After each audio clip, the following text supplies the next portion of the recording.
Réinitialisation d'Internet vers le quantique, le plan de l'identification numérique, le crédit social, le revenu de base universel, pas seulement la 5G, mais aussi 6, 7 et 8G, la téléportation quantique à la vitesse de la lumière, la cybersécurité par le fantasme de la théorie d'Einstein, jusqu'à l'immortalité numérique.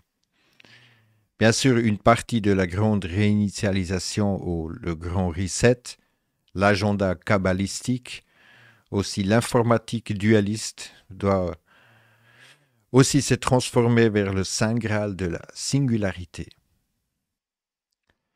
Le tout un, unifié, un gouvernement, une police, un État, une justice, une armée, une loi et un nouvel ordre mondial.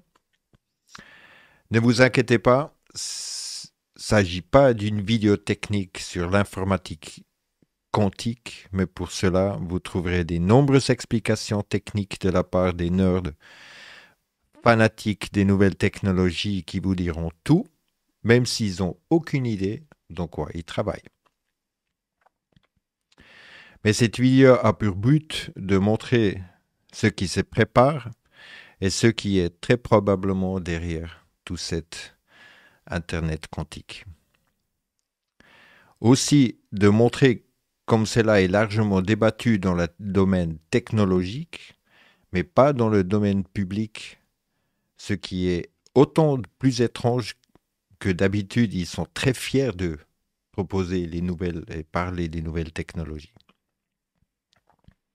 S'agit-il d'un bluff d'une simple mise à jour du même Internet pour implanter l'identité numérique et le reste de l'agenda?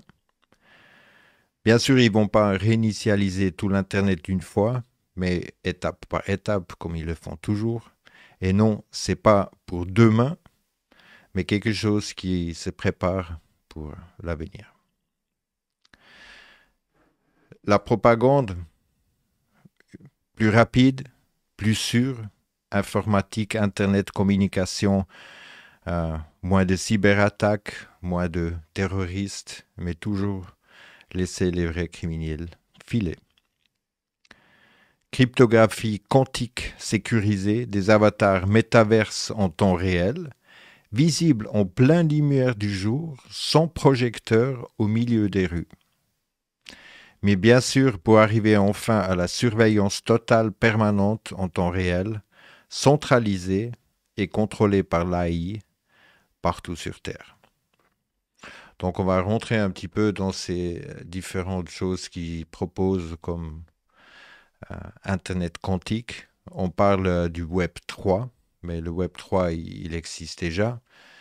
Le Web 1, mal représenté par Wikipédia, parce que justement le Web 1 était là pour juste lire, regarder les informations, mais on ne pouvait pas interagir.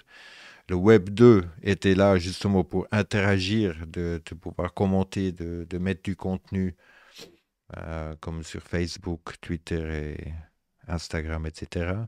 Et le Web 3, c'est là où justement il y a, disons, ça se mélange avec la vie réelle, comme le crypto-monnaie, comme les différents services qui sont attachés à Internet, qui interviennent quand même dans la vie réelle, ou carrément le frigo qui surveille quelle bouffe qu'on a dans le frigo. Mais ce n'est pas cela qu'il s'agit, parce que le Web 3, en gros, il est déjà là. Il parle de 81 milliards en 2030. Mais pour l'instant, ils disent que l'Internet, il est lent, il n'est pas sécurisé, il n'est pas au standard des nouvelles technologies. Il ne supporterait pas le 5G ou le 6G par la suite. Toute la puissance de l'AI. Et puis, bien sûr, c'est décentralisé ou justement distribué, où est le grand problème de l'Internet actuel, parce que ça ne surveille pas aussi facilement que si c'est centralisé. Et c'est là où il veut devenir, justement, un Internet centralisé, sécurisé. De toute façon, ça ne pourrait pas être décentralisé ni distribué. S'il veut une surveillance avec des identifications digitales et puis ainsi de suite. Donc c'est clairement à ça qu'ils vont devenir, d'avoir un Internet centralisé. On a déjà parlé des différents ordinateurs quantiques, qu'est-ce qu'ils sont, disons, ou qu'est-ce qu'ils prétendent de pouvoir faire. Euh, bon, c'est évident que les ordinateurs, aujourd'hui, ils arrivent à leurs limites. Donc, il faut une nouvelle technologie. Maintenant, justement, s'il l'appelle juste quantique, ou si c'est vraiment quantique, là, on peut toujours débattre et puis on verra aussi la suite si c'est vraiment possible. Mais en tout cas, ils prétendent avoir des ordinateurs beaucoup plus rapides ou créer des ordinateurs beaucoup plus rapides qui pourraient faire des choses en 3 minutes, ce que des autres ordinateurs, ils auraient besoin 10 000 ans. Et bien sûr aussi cette vitesse de la lumière, euh, qu'ils prétendent que justement, mais une chose qui est jamais euh, prouvée, c'est vraiment du science-fiction totale, c'est jamais prouvé. Donc, c'est toujours dans la théorie d'Einstein. Et c'est basé sur la théorie, sur le diamètre et l'orbite de la Terre. Et et justement, on peut seulement le synchroniser si il a justement aussi une horloge euh, atomique ou justement quantique. Ils ont essayé de faire ça dans les différentes de mesures, de mettre des miroirs sur une longue distance et puis essayer de trouver et puis mesurer les millisecondes que la lumière est arrivée. Mais encore une fois, c'est complètement du science-fiction. La lumière, elle est instantanée. Euh, aussi, voilà, on va rentrer justement pour montrer euh, pourquoi ils utilisent la lumière. Ça, c'est la technologie, on a montré aussi. C'est même dans les LED aussi, il veut transformer l'Internet à vitesse supérieure justement par des lumières sans devoir se connecter par un câble. Mais ils disent qu'on ne peut pas transférer l'information plus vite que la vitesse de la lumière avec l'Internet quantique ou avec d'autres effets quantiques. Mais encore une fois, euh, la vitesse de la lumière, elle est instantanée. On n'a jamais pu prouver autrement. Et ce qui transporte la lumière partout aujourd'hui, c'est clairement les fibres. Donc, encore une fois, la propagande, c'est un Internet qui est incraquable, donc qui ne peut pas être piraté, d'une vitesse phénoménale, de la téléportation quantique. On va aussi venir dessus. Euh, et encore une fois, les ordinateurs, il faut qu'ils se développent, ils deviennent plus puissants, ils deviennent plus rapides. Euh, Et aussi le problème justement de latence, on va voir ça aussi. Donc après, autour du quantique, on entend ça depuis pas mal de temps. Les théories, la physique quantique aussi, ça reste une théorie, comme le théorie quantique. Mais par contre, c'est devenu le nouveau messie euh, de la religion scientifique. On entend ça aussi justement dans le New Age. Ils proposent partout les différents de choses comme par exemple le 5G serait devenu la fréquence de Dieu pour soigner tout le monde. Bref, ça mais en tout cas dans la science, dans la religion du science, le quantique elle est vue comme phénoménale chose. Donc, encore une fois, la mécanique quantique, elle explique tout. Le tout, comment ça se passe, et puis tout, comme à chaque fois. Hein, ils avaient dit ça avec l'invention de l'Internet. Euh, euh, Encore une fois, la théorie quantique est la base théorique de la physique moderne qui explique la nature et le comportement de la matière, de l'énergie du niveau atomique et subatomique. Attention. La nature de le comportement de la matière et de l'énergie à ce niveau sont parfois appelées physique quantique ou mécanique quantique. Donc encore une fois, ils se basent de théorie en théorie en théorie, et puis après, à la fin, ils prétendent d'avoir quelque chose, euh, avoir découvert quelque chose. Euh, ils ont fait une photo d'un seul atome. Ça se trouve là. Encore une fois, c'est exactement le même délire, en fait, comme avec les virus, comme avec toute la pharma qui est basée sur les germes qu'on n'a jamais pu voir. Et puis, c'est tout ce qu'ils voient à la fin. Encore une fois, l'échelle des différentes choses qu'ils essayent de trouver et où ils essayent de faire quelque chose et prétendent de pouvoir agir, euh, ça reste de la science-fiction.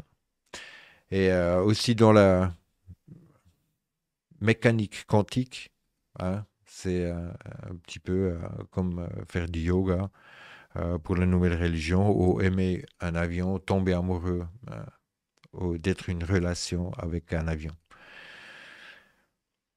L'ordinateur, jusqu'à présent, il était calculé sur le 0 et puis l'1. On en a entendu ça 1000 fois. En gros, c'est on et off, c'est tout. Et puis avec ça, on puisse faire justement les différents euh, programmations pour les différents pour tout. Aujourd'hui, tout se passe comme ça. Et la décision justement à la programmation, c'est if this then that. Ça veut dire que si je fais ça, il doit se passer cela. Et si je fais autre chose, ben, il se passe autre chose ou autre. Et l'autre, c'est justement en gros toute la poubelle qu'on n'a pas définie. Mais dans la programmation, on doit tout définir. Dans le système, on doit tout définir. Et même ceux justement qu'on ne veut pas, euh, s'il ne le reconnaît pas, ben, ils les mettent dans le poubelle. Et c'est là où justement il y a beaucoup d'informations justement qui partent à la poubelle, où ils espèrent avec cette nouvelle technologie quantique de réussir qu'il n'y a plus rien qui passe à la poubelle, que l'AI, en gros, il reconnaît tout. Donc l'information, elle est complètement traitée différemment. Et c'est aussi là que justement on part depuis la dualité vers cette Saint Graal de la singularité, tous un, tous unis. Hein? Where we go all. Mais en gros, euh, c'était ça jusqu'à présent ce qu'on a calculé. Et bien sûr, si on n'a pas seulement deux d'états d'un seul bit, si on veut, hein, pas toujours des bits ou des qubits, c'est un petit peu... non, on n'est pas dans le portant. Par contre, justement, maintenant avec le quantique, l'état, il peut être 0 ou 1. Et 1, pardon. Alors, avant, c'était O, et puis maintenant, c'est E. Et là, l'information, elle est complètement autrement classifiée et puis reconnue. Donc, on peut imaginer ça un petit peu comme une boule, où justement la rotation de la boule elle peut être reconnue. On va aller plus loin encore là-dedans parce que c'est justement le temps d'espace qui est calculé dedans et il y a une raison pour cela. Bien sûr, c'est complètement théorique, tout leur truc, mais pour comprendre, aujourd'hui, actuellement, l'Internet, si nous on fait une requête sur Google ou n'importe quoi, ça passe par énormément de serveurs, énormément de machines et par des protocoles de sécurité, pour savoir quelle information elle doit passer par-ci, si elle est sécurisée, si elle est justement, et puis si on fait une demande, et on doit aussi avoir une réponse, et puis ainsi de suite. Et nous, on a l'impression aujourd'hui ça se passe hyper vite. Euh, mais par-dessus les différents appareils de contrôle et tout ça, il y a quand même une certaine latence. Et cette latence, c'est exactement l'endroit où le piratage, en fait, il est capable de rentrer dedans. En gros, si on a une certaine distance et puis on a un oubli sur un certain moment, c'est là, en fait, les pirates, ils vont voler la marchandise. C'est un petit peu comme ça que l'Internet aujourd'hui marche. Et puis, effectivement, c'est aussi tout le problème de la sécurité, parce que même si on a des scripts ou des algorithmes qui cachent les différents de mots de passe, on peut toujours les copier et picoler. Et ça, c'est le truc qui est un problème pour un Internet complètement surveillé, c'est qu'on ne sait pas où est l'original. Donc, pour savoir où est l'original, ou justement pour prévenir qu'on ne peut plus copier et picoler sans savoir la source, et pas distribuer des citations à tout va sans savoir d'où ça vient. Bien sûr, c'est pas pour les citations, c'est pas pour les images sur Internet que ça compte, mais ça compte pour tout le côté des sécurités.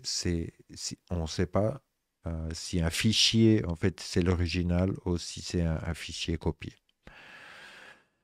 Donc, on voit très bien que ces derniers temps, depuis à peu près plus que 10 ans, ils annoncent toujours plus en plus de problèmes de sécurité, des attaques cyberattaques ou des malwares, des choses qui sont installées sur l'ordinateur. Et ça monte, bien sûr, et puis ça leur pose beaucoup de problèmes. Tout le monde va avoir un petit part du gâteau. C'est pour ça que, bien sûr, l'Internet, c'est devenu le Wild West où chacun, il essaye de magouiller. Euh, et ça va leur coûter beaucoup d'argent. Et ils annoncent tout le temps ces différents problèmes de cyberattaque et puis de sécurité et puis tout ça. Et bien sûr, il doit changer à un moment ou l'autre, il doit changer quelque chose. Et encore une fois, on a le cas de Twitter, par exemple, où ils sont en train ou Elon Musk qui dit justement, ou qui disait il y a déjà un moment. D'ailleurs, cette vidéo, ça fait depuis un moment qu'on a préparé. On a pensé quand même qu'il y a d'autres en fait qui vont le faire avant nous. Et depuis 2 ans presque, on n'a rien entendu parler de tout ça, ou très peu.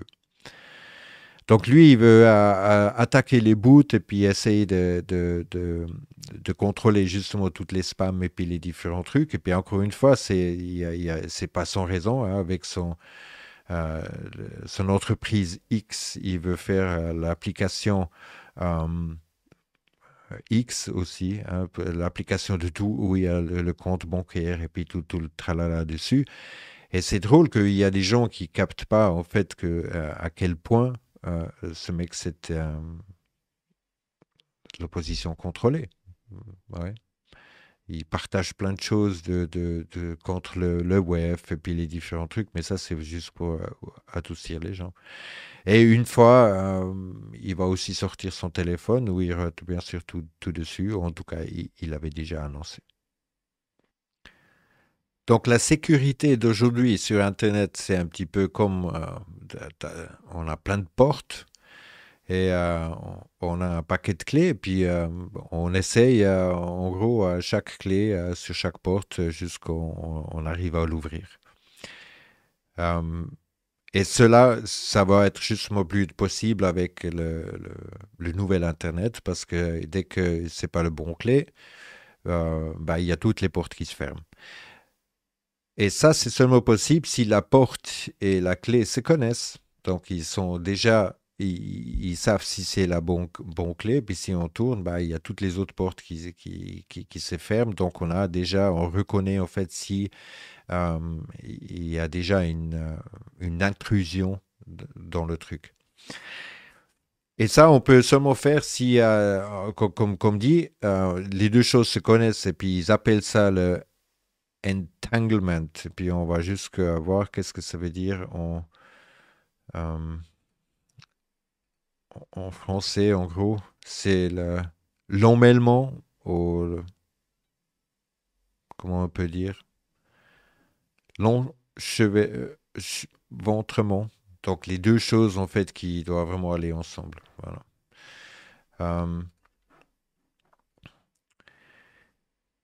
Et c'est comme ça qu'ils vont essayer de faire en sorte que chaque chose, ils se reconnaissent déjà de base. Ça veut dire que l'information, si elle circule de A à B, bah, les deux connexions, en fait, ils sont sécurisés, donc ils se reconnaissent. Et ça, ils utilisent justement pas seulement le haut et puis le bas, ou le gauche ou le droite, mais ils utilisent toute une dimension. Ou ils utilisent justement, comme on dit, les, le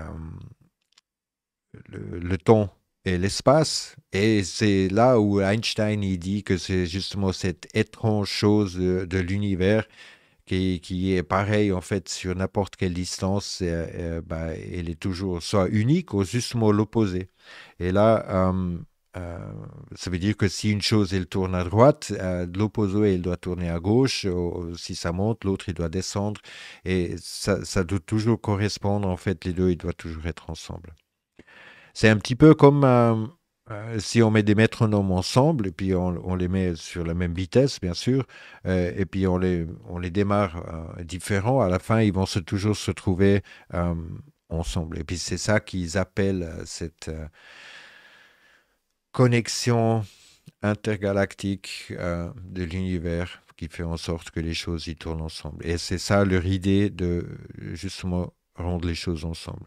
Et pourquoi le temps d'espace euh, dans dans le calcul, donc on utilise ça le X, Y et Z, hein, on est nul en maths, donc, mais ils ont ajouté le T comme espace. Et là, c'est justement parce que aucune chose peut être à le même endroit au même moment.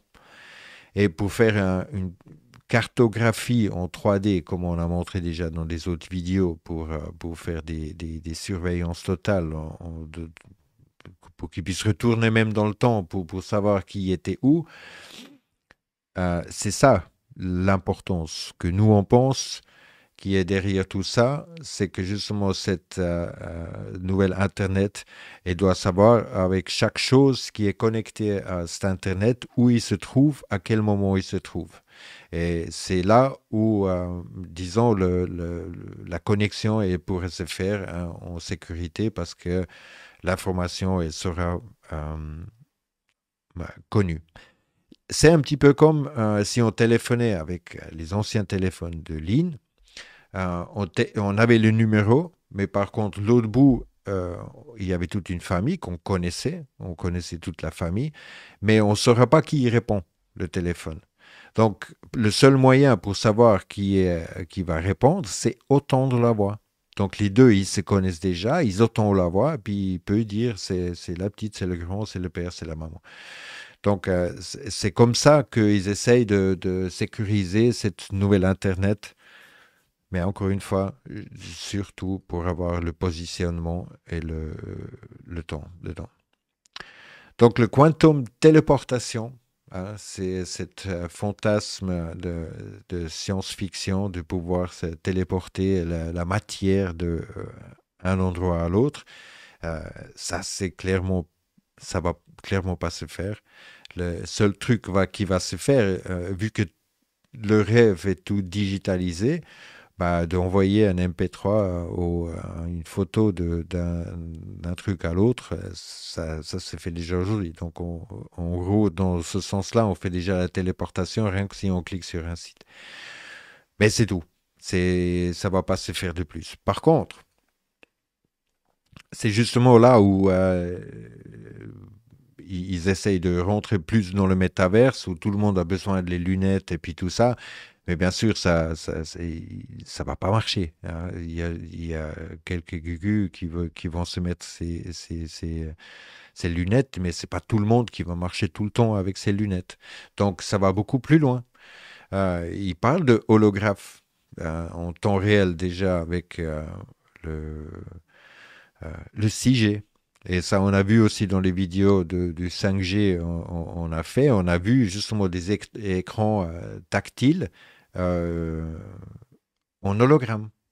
Donc c'est ça où il veut devenir. Et c'est pas seulement le 5G, 6G, c'est aussi le 7 et 8G. Donc ils sont déjà sur des technologies, vous pouvez regarder vous-même qu'est-ce qu'ils proposent dedans. Mais encore une fois, la téléportation, expliquée très simplement, c'est que on les prend une caméra, on les filme d'un côté et on a un projecteur de l'autre. En gros, c'est ça. Bien sûr, aujourd'hui, on propose ça dans du métaverse, sur les écrans, et puis qu'on puisse faire semblant avec, encore une fois, les lunettes de Google. Euh, Par contre, et justement des holographes dans des machines avec des projecteurs spécifiques. Par contre, là où ça devient intéressant, ou intéressant pour justement mieux comprendre où il veut vraiment aller, il veut utiliser la lumière visible pour, pour communiquer dans le 6G. Et comment? C'est qu'ils vont utiliser la fréquence de 400 à 800 THz. Et c'est exactement la lumière visible. Donc on est là, hein. Le 5G, le 2G, il était à 1 giga. On peut regarder ici. Il était à 1 giga. Euh, Ici, on peut regarder les fréquences, 50 Hertz, hein, 1 MHz. Et puis là, on arrive au giga. On arrive au 10 gigas. Et le 5G, justement, ici, on est à 6 gigas, 10 gigas. Et puis maintenant, on arrive à 40 gigas. Ici, avec le 5G. Donc, avec le 6G, il veut rentrer jusqu'aux lumières visibles. Et c'est comme ça qu'ils vont essayer, qu'ils vont réussir de projeter, en gros, tout ce qu'il veut à n'importe quel endroit.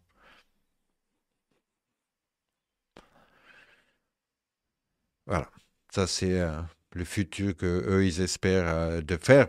Par contre, justement, si on monte encore les ondes à ce point-là, bah, je ne sais pas si on est encore là. C'est pour ça qu'il veut aussi transformer l'homme bionique, justement, pour qu'il soit capable d'absorber ces ondes de l'autre côté. Et cela se passe avec les injections, probablement. Donc, avoir, ça c'est de l'autre côté des questions techniques. Aujourd'hui, avec l'Internet, la vitesse de l'Internet qu'on a, il ne pourra pas faire rouler des voitures ou carrément des camions euh, tout seul sur des routes. Il faut vraiment beaucoup de connexions, ni les drones, ni tous les robots qu'ils aimeraient envoyer partout. Il faut des antennes partout. Il faut beaucoup de connexions et puis il faut une connexion rapide et directe. Donc, si quelqu'un il pilote un drone d'un bout de la Terre de l'autre, bah, il ne faut pas qu'il y ait justement de latence. Et pareil pour les caméras de surveillance. Et il y a déjà ce énorme web de Internet qui s'appelle le grid de CERN, qui est déjà connecté sur les plus grandes de villes, au moins déjà. Et bien sûr, ça sera centralisé et pour le moment, on ne voit pas d'autre endroit de centraliser ça sur CERN. Mais encore une fois, à quel point que c'est vraiment du science-fiction. Et de l'autre côté, par contre, ça peut, comme on a dit, ça peut être simplement une mise à jour de l'Internet.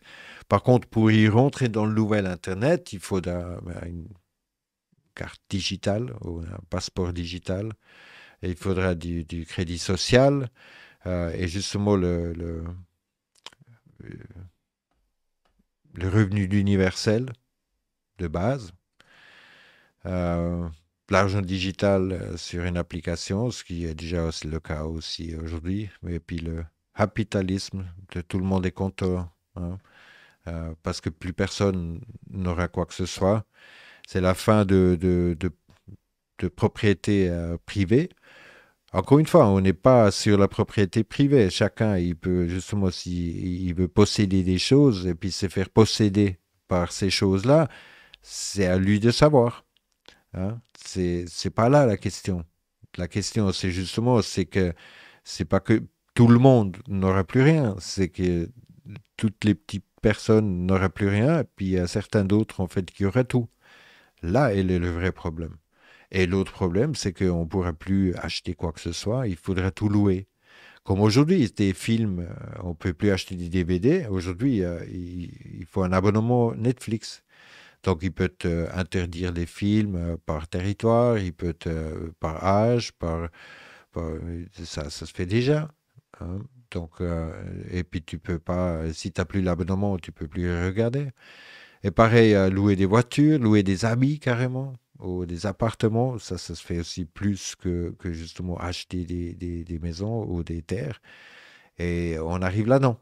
On arrive dedans pour que justement, avec le crédit social, tu peux te payer la chose ou pas. Ou on peut te l'interdire. Et c'est juste que c'est le même roue d'hamster, c'est juste qu'il devient de plus en plus petit. C'est ça la différence. Et l'identité digitale, elle est déjà en route. Hein. C'est déjà l'Europe et puis tout, ils sont déjà en train de foncer à fond pour cette identité. Et tout le monde est à bord. L'Union européenne, Facebook, Microsoft, Google. Voilà. Donc, un simple reset de l'Internet pour nous vendre quelque chose de incroyable. Et à la fin, c'est juste qu'on n'a plus de accès parce qu'on n'a pas le carte d'identité digitale. Euh, Ça va commencer avec quelques réseaux sociaux ou la banque, ou par exemple Tesla. Hein. D'un coup, on peut, déjà comme il me semble pas qu'ils ont fait, mais c'est tout à fait le truc qu'ils pourraient faire si on est hors du territoire qu'on nous a permis d'aller parce qu'il y a du confinement. Bah, le Tesla, il s'arrête. Oh, justement, on a utilisé les kilomètres, et le Tesla, il s'arrête. Ce genre de truc. Ou après tout ce qui est digital, hein, de juste bloquer comme ils avaient fait sans problème sur les réseaux sociaux. Et ça, plus en plus, notre vie est digitalisée, plus en plus, il peut juste couper en fait cet accès. Mais bien sûr, encore une fois, ils vont pas tout couper. Les caméras de surveillance, ils vont les laisser. Toutes les IoT, donc les Internet des choses, donc toutes les choses connectées, les montres, les machins, cela, ben, pour cela, ça passerait toujours par le ancien d'Internet. Mais par contre, pour nous, pour avoir accès à l'Internet, il faudra la carte d'identité digitale. Et jusqu'ici, pour montrer à quel point ils ont mis du câble partout, hein, il n'y a pas besoin de satellites pour cela. Est-ce que c'est encore une fois que Elon Musk qui nous propose là? Ça, encore une fois, on ne sait pas. On va juste couper le son, mais c'est juste pour montrer depuis à quelle vitesse qu'ils ont mis des câbles partout. Et puis, la plupart des nouveaux câbles, au moins depuis ouais, les derniers 15 ans, au moins, c'est tout du fibre. Donc, voilà. Ça, on voulait aussi montrer encore une fois un truc sur les fibres. Quand il parle de la vitesse de la lumière, on va juste vous montrer une petite vidéo ici. But we're going to use this LED flashlight, and we're going to shine light into each of these 6 fibers, one at a time. From the top down, 1, 2, 3, 4, 5, 6. Donc, c'était pas pour montrer la vitesse de la lumière, mais c'était pour montrer que pour les câbles, par les câbles fibres optiques, bah, c'est la lumière qui passe. Donc la communication de lumière, elle est déjà présente. Ils le font déjà. euh, et c'est probablement ce service-là qu'ils vont utiliser. Euh, donc on va regarder un petit peu plus près les différents articles qui sont apparus parce qu'il y en a beaucoup, un petit peu partout, mais c'est pas vraiment un truc qu'on parle ouvertement. Qu'est-ce que c'est l'Internet quantique? Tout ce que vous devrez savoir sur l'étrange avenir des réseaux quantiques. Les scientifiques du monde entier travaillent sur un Internet quantique pour communiquer par téléportation. Mais qu'est-ce que c'est l'Internet quantique? Quand ce sera-t-il prêt et à utiliser? Encore une fois, on met tous ces liens sur le site. Le lien, il sera dans la description. Ils sont en anglais. Il faudra trouver le traducteur qui les traduit si cela vous intéresse.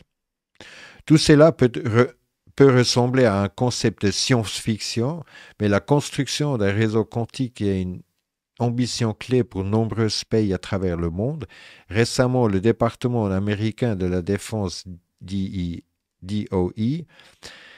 a publié le premier plan de ce type exposant une stratégie étape par étape pour réaliser le rêve de l'Internet quantique, du moins sous une forme prémillénaire au cours des prochaines années. Les États-Unis se sont joints à l'UE et à la Chine pour montrer un vif intérêt pour le concept de la communication quantique. Bien sûr, la Chine est derrière aussi, et la Russie, bien sûr, elle est aussi derrière. La course est lancée pour la construction quantique, blabla. Ici, bien qu'il soit peu probable que nous transportions des ordinateurs quantiques dans les poches sitôt, Internet quantique est déjà à portée de main et réserve de nombreuses surprises en plus de ses applications naissance d'une cryptographie. Une fois que vous avez créé, ça on avait déjà dit, c'est justement vu que c'est centralisé, les ordinateurs qui font les calculs, ils n'ont pas besoin d'être dans les poches de tout le monde, comme aujourd'hui les portables et puis les ordinateurs qu'on a. Ce serait plus qu'une interface et les calculs, ils seraient faits par des ordinateurs sur distance. Une fois que vous pouvez créer un enchèvement, donc euh, cela ouvre toute une gamme de nouvelles fonctionnalités telles que la téléportation quantique. Et puis ici aussi, le service quantique basé sur les clouds. On va faire ça comme ça.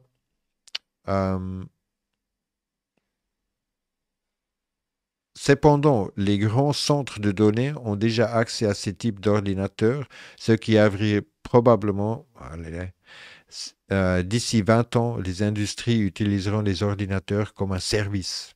Voilà. Et aussi, justement, le blind quantum computing, il faut que j'enlève ça, en raison de leur taille, de leur complexité énorme, il est peu probable que nous voyions bientôt des ordinateurs quantiques dans les domaines publics. Encore une fois, ils sont sur beaucoup de théories, ils annoncent beaucoup de choses, mais après, pour attraper, c'est encore autre chose. Donc aussi, IBM et CERN utilisent l'information informatique quantique pour chasser insaisissable Boston de X. Encore une fois.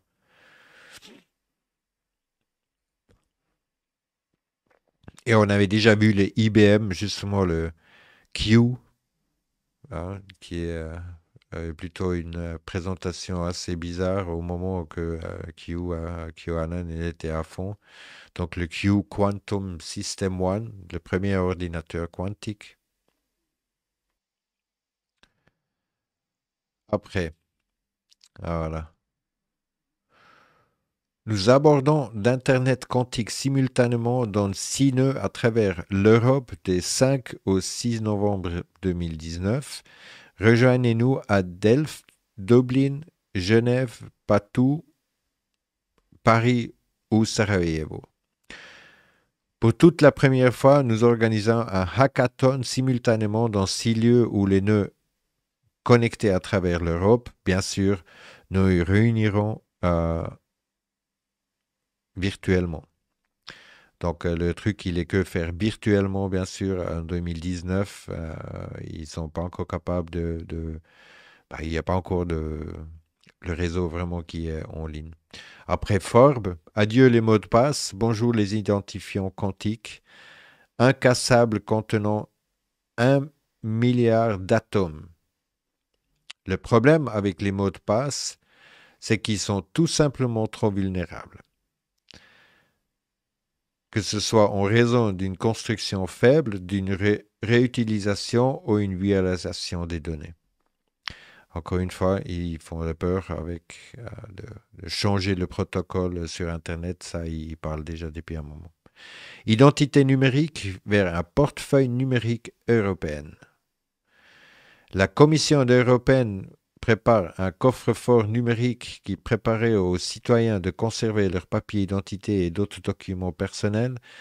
Celle-ci sera couplée au service d'identité numérique reconnu par tous les États membres avec 2 enjeux majeurs, la confiance et l'interopérabilité.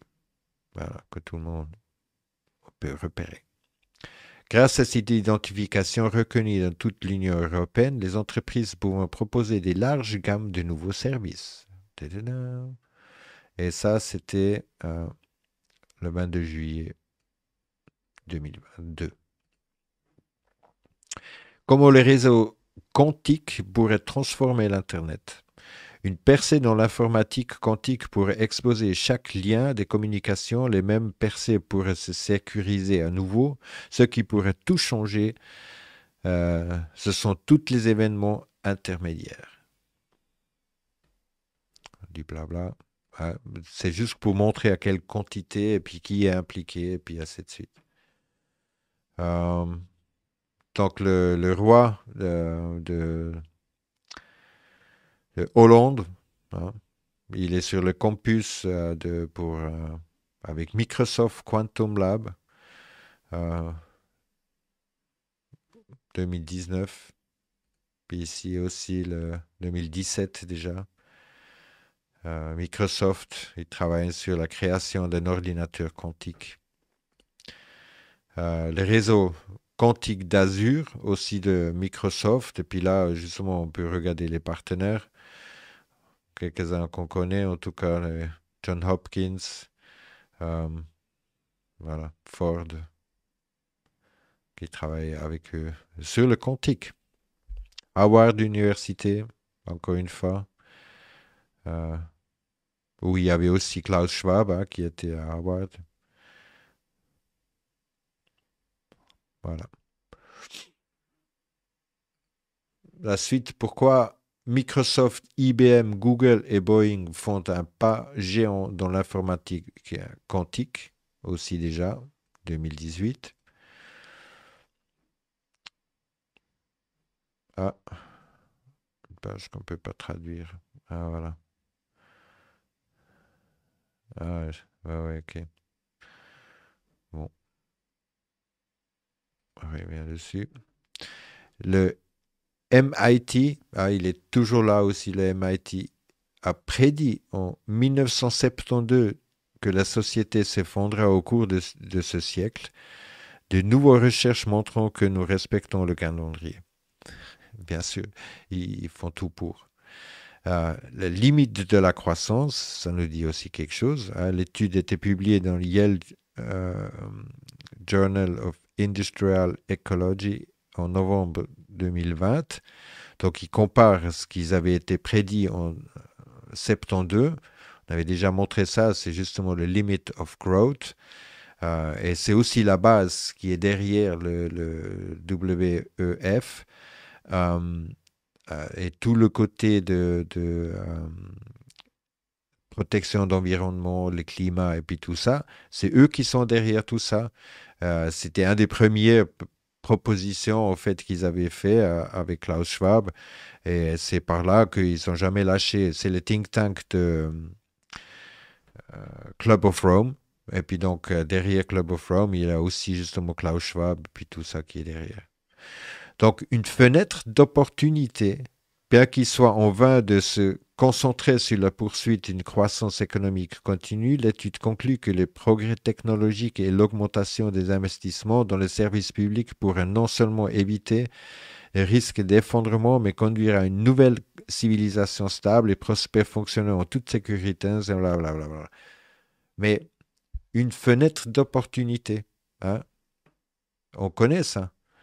S'ils avaient déjà dit ça en 72. Et là, voilà, la grande réinitialisation sur le web.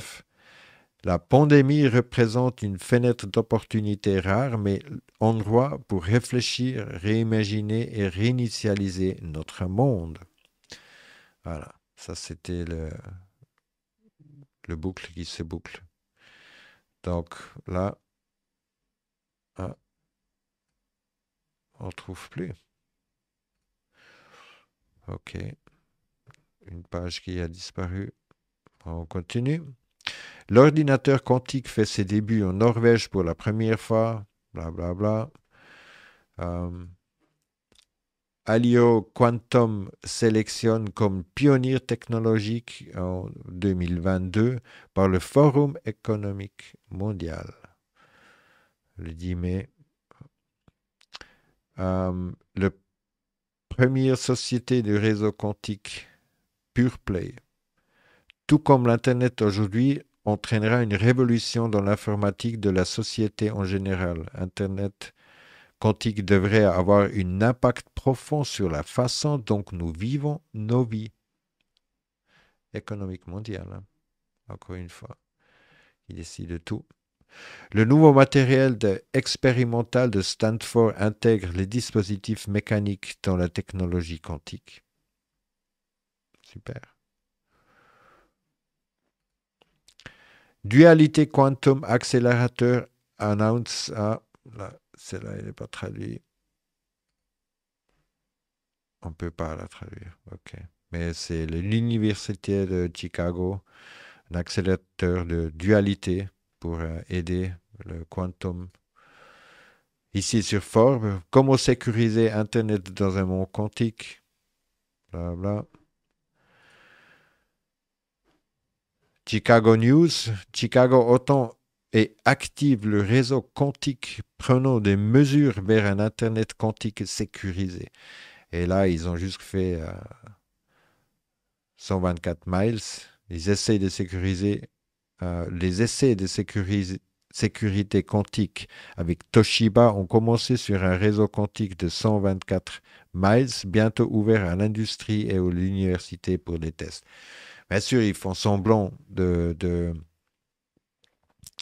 devoir faire des choses incroyables pour cette nouvelle Internet et tout. Il ne peut pas juste le faire. Ah ouais, tiens, on fait une nouvelle Internet, il faut qu'ils mettent beaucoup d'efforts dedans. Bonne nouvelle, hein, sur Euronews, bonne nouvelle, une grande pas vers l'Internet quantique et un village illuminé par la mer. En 22, en juin. Encore.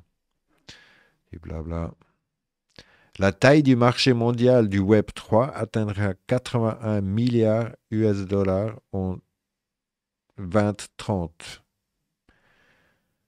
Voilà.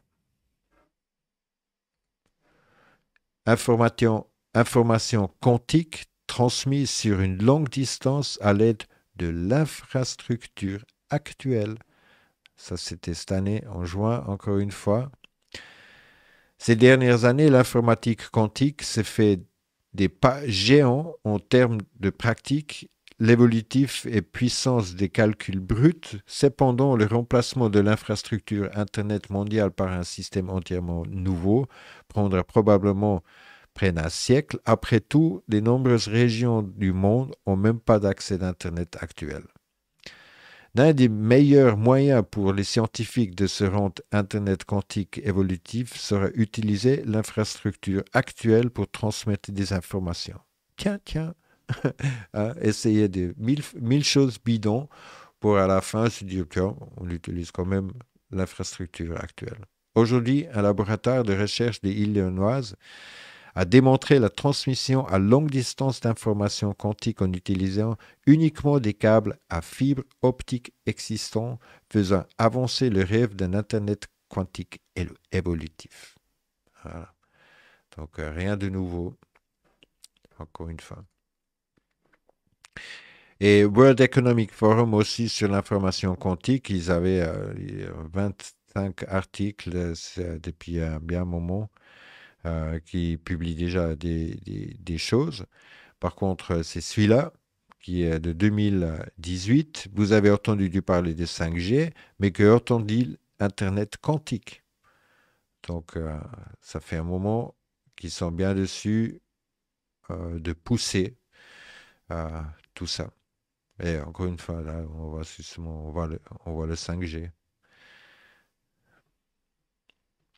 Voilà. En finale, on va quand même entendre le Klausy aussi, justement, qu'est-ce qu'il a à dire sur cette sécurité Internet.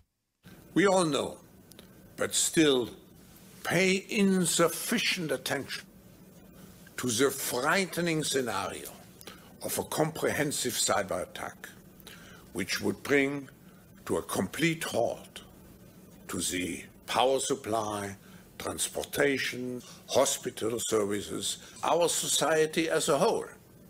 The COVID-19 crisis would be seen in this respect as a small disturbance in comparison to a major cyber attack. To use the COVID-19 crisis as a timely opportunity to reflect on the lessons the cybersecurity community can draw and improve our preparedness for a potential cyber pandemic. Le mot est lâché. La cyberpandémique. Et ils ont parlé aussi du WEF, là, de nouveau dernièrement. Et c'est bien probable qu'utiliser une cyberattaque pour mettre à genoux tout le réseau électrique et puis ainsi de suite de toute la chaîne d'alimentation, c'est possible. Mais en résumé, l'Internet quantique sera juste le nom fantasiste de la réinitialisation de l'Internet avec de nombreuses conditions. Il ne ressemble à rien de révolutionnaire, si n'est-ce que c'est la même chose mais plus rapide, plus sophistiqué à pirater, mais bien sûr pas impossible.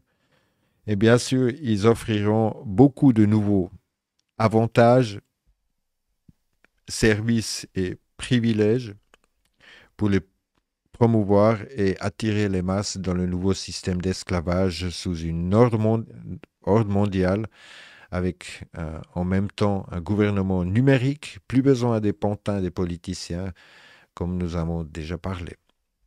L'ensemble du Great Reset, ou la grande réinitialisation, et de la quatrième révolution consiste à tout transformer en un nouveau monde. Et il est certain que l'Internet recevra également sa mise à jour du Forum économique mondial. Leur but et rêve ou cauchemar est de vivre une immortalité numérique dans un corps bionique. Ils veulent cela pour eux-mêmes. C'est ça qu'il faut comprendre. Mais ils ont besoin, nous, pour jouer les rats de laboratoire, vu que la population est trop nombreuse, c'est là, et juste un mal pour un bien, la justification psychopathe par excellence. Le but est ni de tuer, ni de rendre les gens malades. Mais comme ils ont renoncé à la vie, ils devront la remplacer le plus vite possible, quoi qu'il en coûte. Klaus Schwab, il a 85 piges. Il faut qu'il va vite. C'est comme l'autre avec le délire de la singularité. Il veut rattraper son papa avant 45. Donc, c'est pour ça qu'ils sont tellement urgents, parce que justement, ils ont peur de la mort, ou de finir en enfer. Mais ils préfèrent d'un enfer numérique pour l'éternité. C'est cela où tout ça va. Vraiment un enfer numérique où ils n'ont aucun moyen de s'en sortir si on ne coupe pas les machines. Merci d'avoir regardé.